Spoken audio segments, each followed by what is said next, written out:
What is up? What is up? How's everybody doing today? I hope you guys enjoyed the games. I know I did.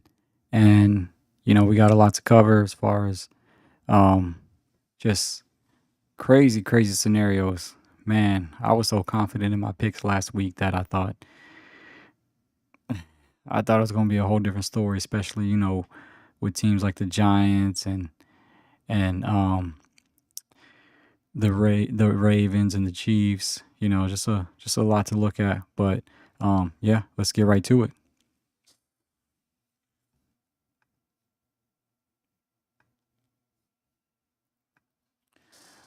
We got Seattle versus Arizona. This was a good game. Uh,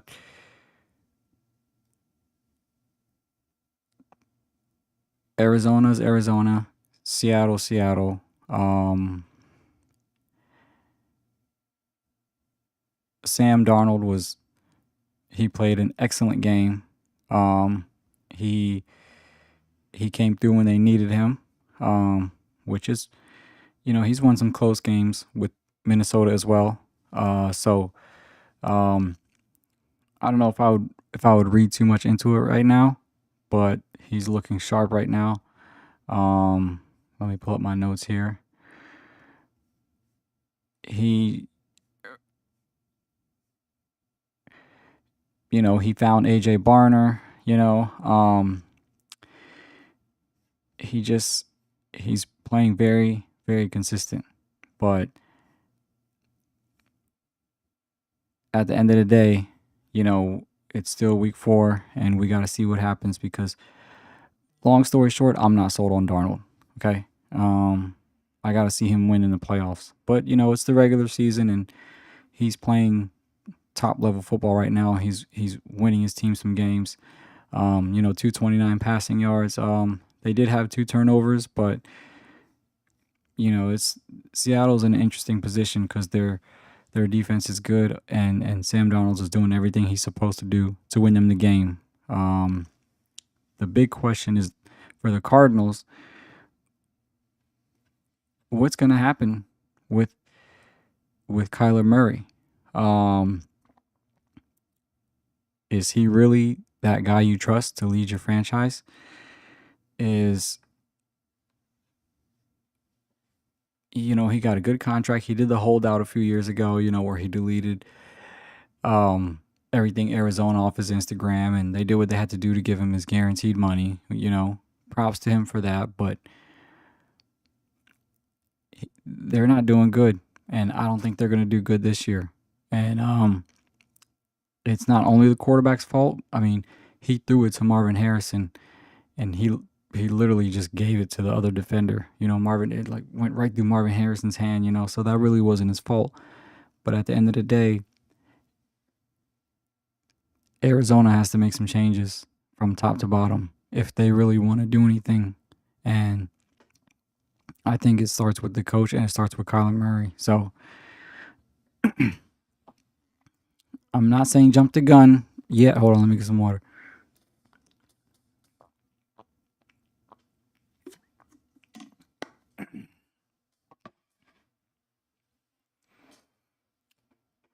I'm not saying panic and bench him and all that stuff, but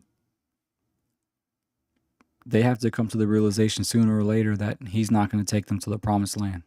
Um, and it's not, like I said, it's not only him. They got a lot of things to work on, but it's the same stuff every year. They win a few games here and there. Kyler shows flashes of greatness, and then they kind of fizzle out. It kind of looks like that's going to happen again this year. So, that remains to be seen. But definitely keep an eye on that progress and see if the Cardinals still want to continue backing Murray. We'll see. Anything can happen. Look what the Falcons did when they paid all that money for Cousins. They just said nope, and they put Penix back in there. So anything can happen. Okay, so who do we got next? We got Minnesota versus Pittsburgh. Wow. that was a very interesting game. First off, they played in Dublin, and I heard the Pittsburgh backup quarterback got beat up there or something. It's crazy. But anyway, Rodgers, him and Metcalf are building a nice little bond. Um, I don't know what you can make of it. I don't know what you expect from the Steelers, but it looks like they're connecting. I think that was what the longest play ever. Was that how long was Metcalf's pass? Hold on, let me see.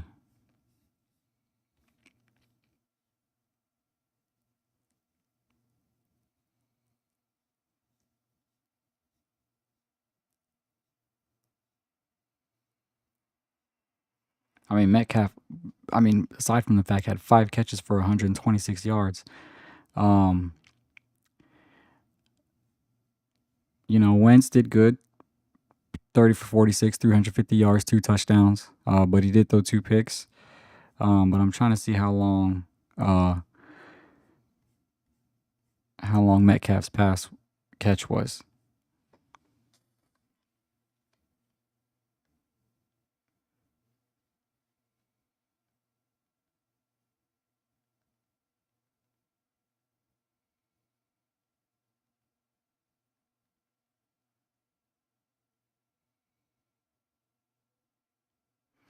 Yeah, it was 80 yards. I mean, that's awesome, And the thing is, can the Steelers defense keep these teams under 3 to 4 touchdowns? It looks like they barely kept Minnesota under 21, and it got them the win.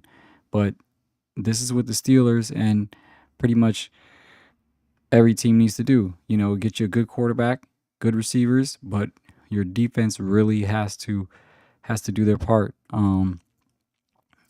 I just feel like, especially in the trenches, if Pittsburgh can, keep everybody in check, they could make a good playoff run. I don't think they could beat the Bills, or I mean, I was gonna say the Ravens, but they're going through some problems right now. But it's still early in the season, and we'll see what happens. All right, so who we got next? Okay.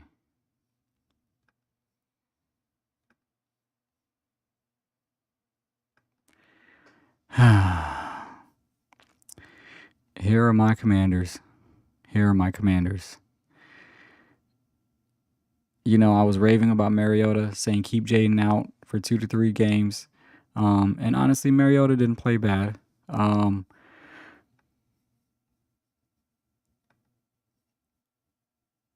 Let's see. He had 1 pick. But at the end of the day, Washington doesn't have a defense. So there's not much we can do if our defense isn't doing what we have to do. I mean, giving up, 34 to the Falcons. Hold on. I mean, 24 first downs, 307 passing yards, 128 rushing yards. I mean, we're not going to win anything with that, And I accidentally put the score in the wrong place, but uh, the Falcons had 37, and the Commanders had. I'm sorry, the Packers had. I'm sorry, the Falcons had 34, and the Commanders had 27. Let me update that real quick. I know it doesn't matter, but it was 34-27 Falcons. Let me see. You can do that really quickly.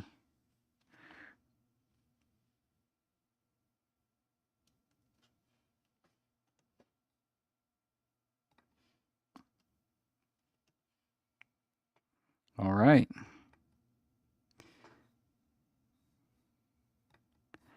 And you know, it's interesting because last week they were definitely already questioning Raheem Morris's decision to completely back Michael Penix after the first few games. He's played very inconsistent, but this time he definitely stepped it up. Um, 307 yards passing. That's a really good outing. How many touchdowns did he have? Let me see.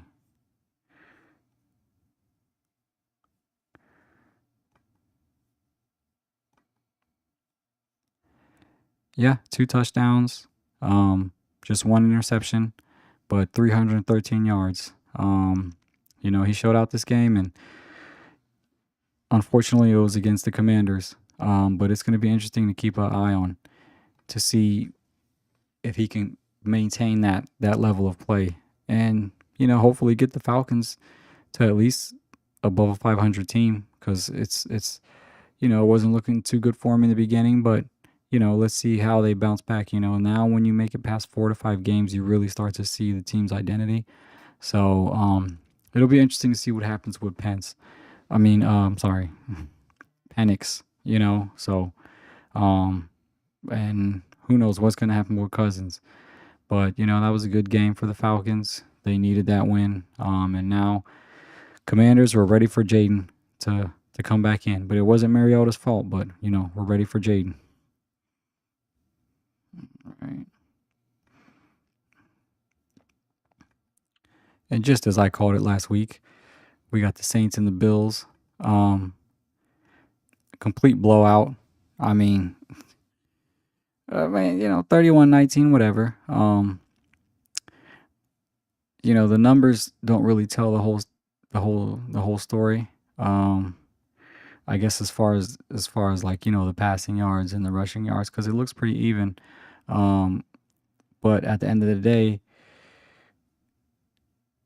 let me see.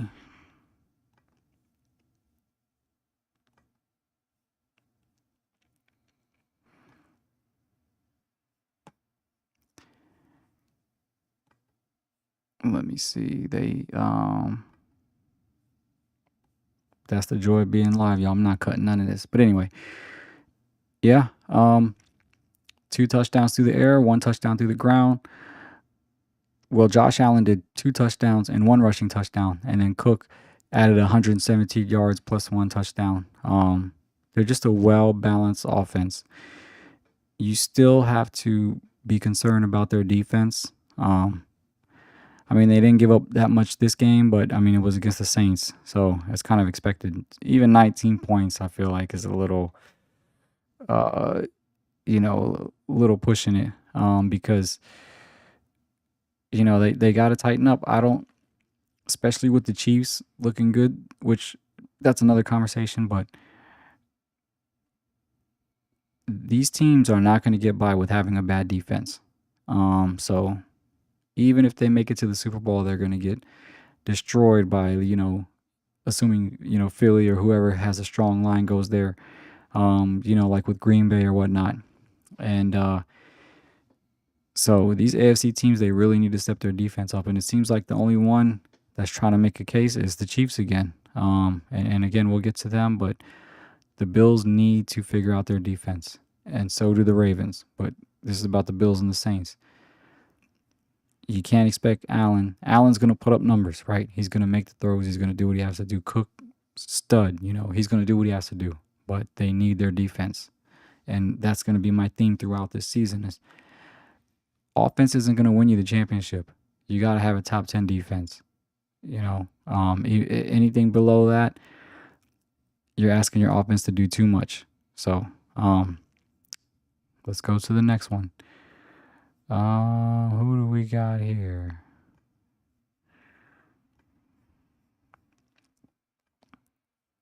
Panthers versus the Patriots.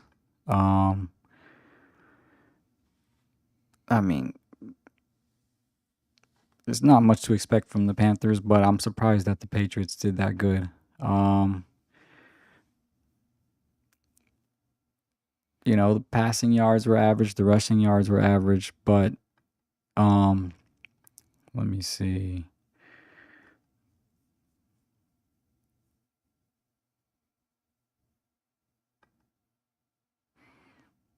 Let me see.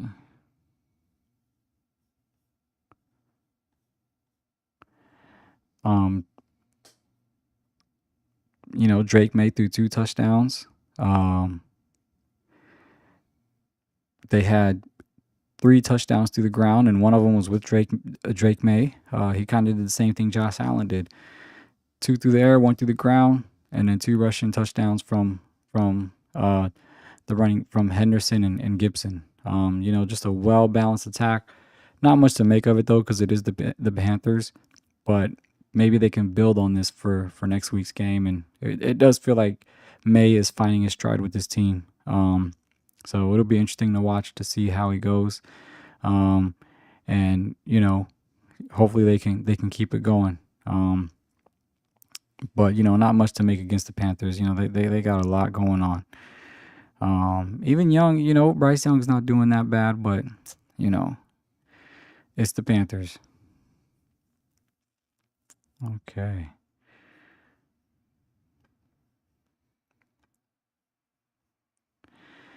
This was the craziest game. New York Giants versus Los Angeles Chargers.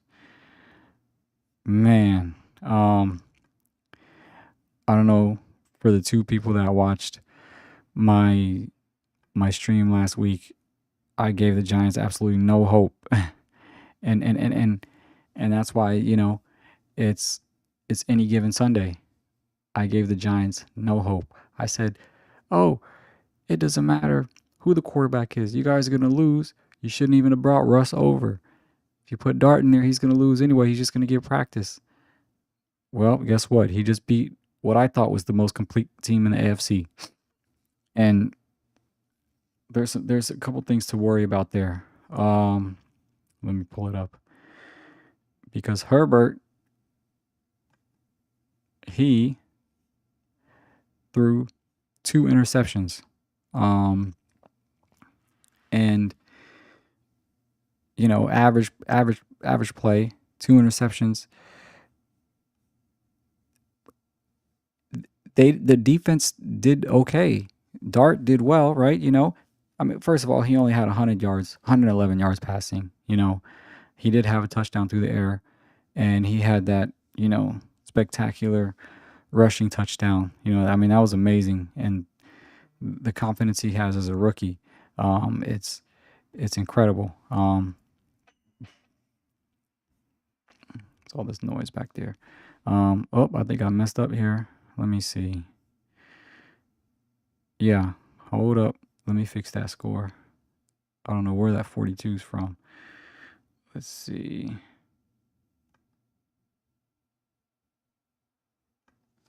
Oh, that's fine. There we go. 21-18.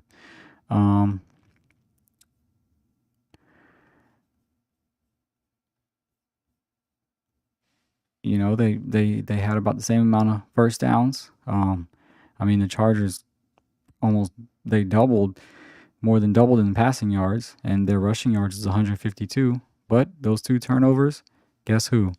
Justin Herbert. And you always, Herbert's a great QB. He can really put up the numbers. But when things get tough, he folds every time. He folded in the playoffs, and he folded against the Giants. And here's the weird part. The Giants weren't even that team that you would expect him to fold against. I'm thinking like, oh, he's going to face the Ravens or the Chiefs, a team that has a chance of going to the playoffs, and then he might tank, or he might have a great record this year and then lose again by throwing 4 picks in the playoff. But I feel like he choked. He choked. He choked against the Giants. So, and it wasn't even necessary. There's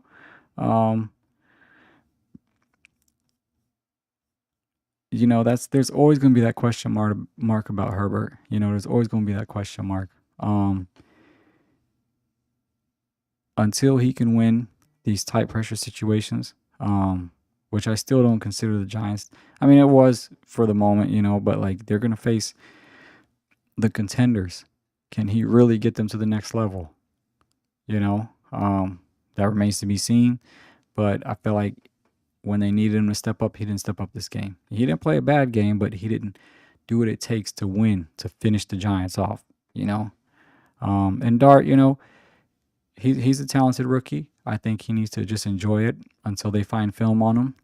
Again, I think this was a weak class. So him not even being the first QB taken, I just don't think if he has any success this year, I would definitely look for a sophomore slump. But I don't want to put the young man down. Much respect to him. He had a great game. He was fearless. So we'll see if that can last. But I'm looking at the Giants coach. I don't even know if he's going to last this whole year. So there's a lot going on in New York. And now there are rumors about Russ wanting to be traded. Obviously, he's not going to say that, but, I don't blame him. He needs to go somewhere where there's a contender, or at least go somewhere where he could play his final year or two. So keep a lookout for Dart, see how he manages. But I wouldn't make nothing of today's win. This was more on the Chargers kind of just not getting over that hump. It seems like when there's a little bit of tense moments, they just don't do what they have to do. So we'll see if they can bounce back next week too. All right. Definitely a very interesting game. And we got the Eagles and the Bucks, this is pretty much what I expected. They both can score. They both can run the ball. They can pass the ball. They're just I wouldn't say evenly matched team, because I feel like the Eagles have the edge. But, the Bucks are a good team. Very entertaining game. Mayfield does what Mayfield does. He was launching them. He's a decent QB. Hurts, he made the throws. 130 yards passing though. I mean, it's not. But hey, listen, Hurts does what he has to do. What we're looking at though, that's kind of concerning for the Eagles, is that Barkley hasn't really had a breakout game yet this year. He only had 43 yards. I mean, he did get that touchdown.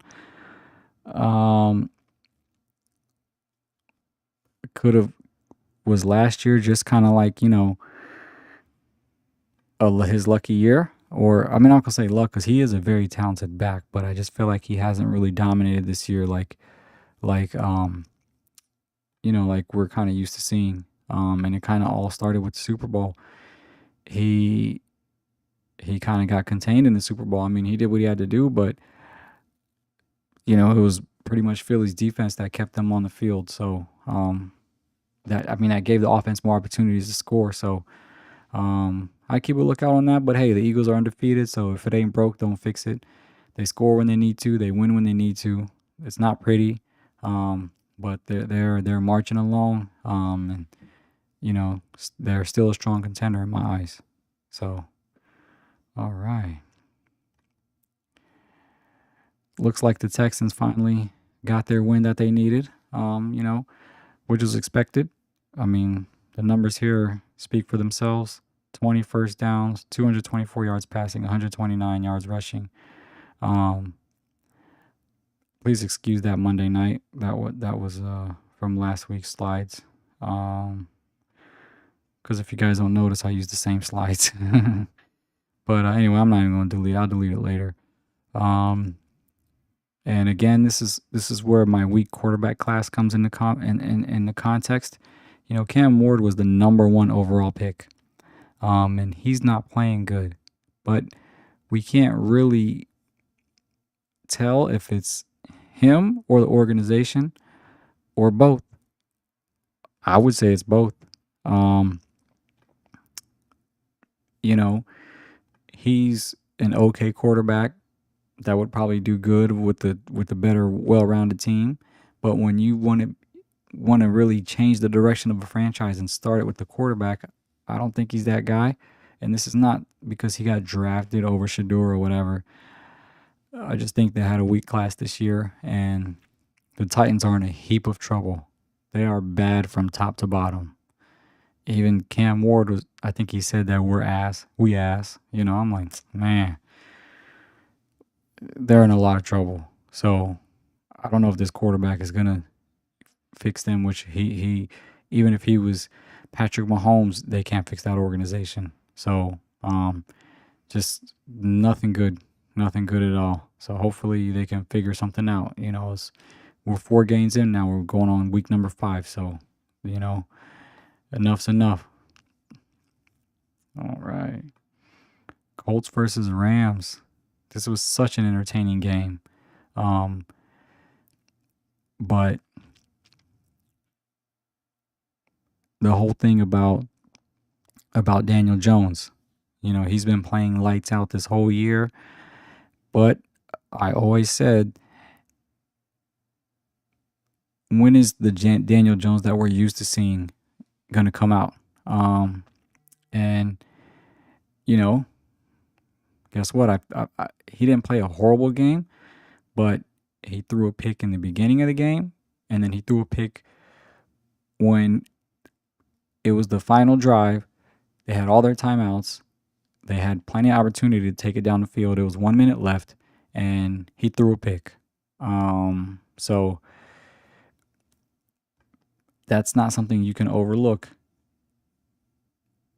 Is he going to get to that level that he's played the first few games? Is he going to be able to do that consistently? Again, he didn't have a horrible game. But he threw an interception when it mattered. And the Rams capitalized. The thing about the Rams is that they're always going to be in the mix as long as you got Stafford and McCarthy at the helm. What's the coach's name? Hold on 1 second. Man, I'm tripping.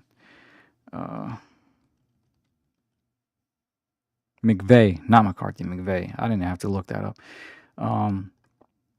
You got those guys, you know, Stafford has been, and I feel like he gets overlooked the most, one of the most consistent quarterbacks in the NFL for a long, long time. He's been just really good, and excuse me. Because of him, the Rams are always going to figure it out. And it couldn't have been a better team that could snap the Colts out of their win streak. But back to Jones, he does not have that consistency. I hate to bring up his New York days, but at the end of the day, now the beginning of the year is over. We already 1 month in. And you threw a pick in the first drive and the final drive with 3 timeouts and 1 minute left. So that's something to keep an eye on. The Colts are a well-rounded team, so they could bounce back, and he is a really good quarterback. But does he have what it takes to go to the next level? That's what I'm going to ask about a lot of quarterbacks, because in my opinion, there's only, at this point, 4, and one of them's hurt. That's Joe Burrow. You got Matthew Stafford, who can definitely take the team as far as they can go. You got, of course, Mahomes. And yes, Burrow's hurt, I know. And it's looking like Josh Allen is that guy, because even deep in the playoffs, when the Bills lose, it wasn't really Josh Allen's fault. They lost by a field goal or some weird penalty. He definitely makes the plays when you need to make them. I don't know about Lamar. I mean, he can run up the numbers during the regular season, but I don't know if he's that guy. But back to the Jones thing. These franchises need their quarterbacks to play when it matters. So hopefully Jones can bounce back from this and really learn how to win those close games. Because if he can, the Colts are a factor. They are a factor. They still are. We're not going to panic after 1 game. But Daniel Jones is under the microscope, because these mistakes we've seen before. So it'll be interesting to see what happens with that. Okay. Jaguars versus 49ers. This was an interesting game. Um, I'm kind of shocked that San Fran lost, but I mean, Purdy threw 2 interceptions. Brock Purdy, 309 yards though, but threw 2 interceptions. And I think he even fumbled one. Let's see. If I'm not mistaken.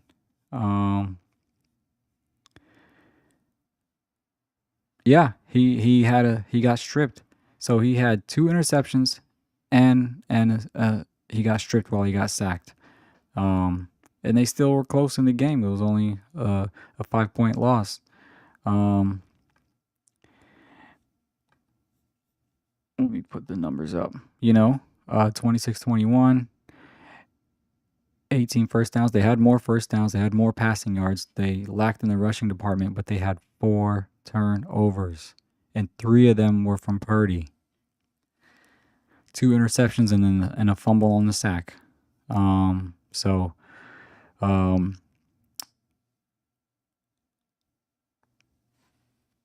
Since the 49ers aren't really plug and play anymore because Brandon Ayuk's out, Deebo Samuels is gone, Christian McCaffrey's making his way back in, and Nick Bosa, I feel like he was one of the main factors. You're really going to see these quarterbacks, and in my opinion, it doesn't matter if they got Mac Jones or Brock Purdy. The results are going to be the same. I guess they better stick with Purdy since they invested all that money. But it's not looking good for San Fran. Even though they're 3-1, don't let the record fool you. They're slowly getting exposed. Okay, who we got? Oh, this was a crazy game. Oh man. So I don't know what to make of this. Because Kansas City did thrash them. Patrick Mahomes was Patrick Mahomes. He threw 4 touchdowns. So you got 20, 37, 24 first downs, 264 passing yards, 118 rushing yards. These numbers are pretty regular.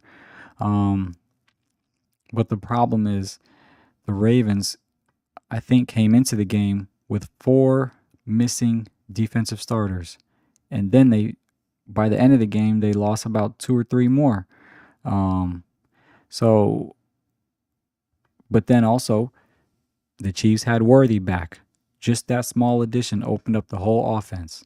But Pacheco did good. Worthy did good. Mahomes did his thing. So can you attribute this win to the Chiefs finally finding their stride? Or can you contribute to the Ravens losing pretty much the anchors of their defense? As I always say, the Ravens got to figure out their defense fast. But what can you figure out if your main players are injured? So that's 2 problems, because even with them there, they were still giving up some points. But now with 4 people out, and I think by the end of the game, 7 people out on defense, this might be a tough year for the Ravens. If they can't put the pieces together on defense or get everybody healthy, it doesn't matter how many points Lamar and Henry score. But guess what? Now that things are going down, Lamar and Henry, they didn't really do too well this game either. So do you think Harbaugh's on the hot seat? I don't know. We'll see. Let me know in the comments what you guys think. I haven't got any comments yet, but we building this channel up, so it's all good. So the Ravens are in a lot of trouble, and for the Chiefs, you're not out of the water yet. You pretty much faced a depleted defense. I mean, Mahomes is Mahomes. He, in my opinion, is still the best quarterback in the league, but they haven't shown that they have that same chemistry yet. Even though this game was a good game, we need to see that consistently if we want to put the Chiefs back in these conversations, which obviously with Andy Reid and Mahomes, they're always going to be in the conversation, but they've been struggling a lot since the Super Bowl. So, and they even limped in the Super Bowl, even though they had a great record. It's like they always had to skim the wins through their teeth. It's like, I don't know. We'll see what happens, but hopefully they can continue this and We'll see when they face better competition on defense. But the Ravens are in trouble. They are in some hot water. All right. All right. So what we got? Bears and the Raiders. Man, here's another one. I don't know what's up with these quarterbacks, man. I mean, 4 turnovers on the Raiders, and 3 of them was from who? Guess. Mr. Smith. And no, I'm not critiquing him because I went to Marshall and he's a WVU guy. I like the WVU guys too. But at the end of the day, this Geno Smith and Pete Carroll conversation is not helping at all. I mean, first of all, the rookie Gentry had an excellent game. He had a really, I think that was his breakout game. You know, he's really finding himself. You know, in the first few games, people were wondering if he was overhyped and if he's not a real superstar, you know, because it's hit or miss when you draft these running backs high. But he's doing his thing, you know, shout out to him. But Geno, 3 interceptions. This is the second time this year. The second game against the Chargers, he threw 3 interceptions. So now he did it against the Bears. You know, that's not a good look. And, you know, he 117 yards. I mean, this is not good. Caleb is still doing what, I mean, you know, he's a little inconsistent, but he's putting out the wins. You know, he's putting up some numbers. You know, he's still growing and developing. Hopefully he can maintain that. You know, I'm not 100% sold on him either, but the Raiders are in trouble. They are in trouble. Your main quarterback that you brought over, that you have such a great relationship with, Pete Carroll. You know, this is the second game and only 4 games where he threw 3 interceptions. It's not a good look. I mean, the game before, he had 3 touchdowns. Okay, cool. But you don't know which Geno's going to show up. So the Raiders got to figure it out. They got to figure it out. So, all right.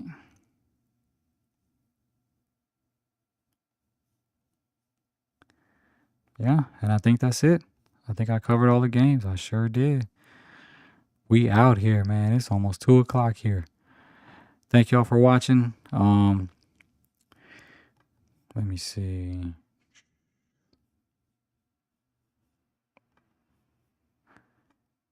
Thank y'all for watching. And I'm going to upload another one tomorrow. We can talk about the Monday night games. Hope y'all have a good week and stay blessed. All right.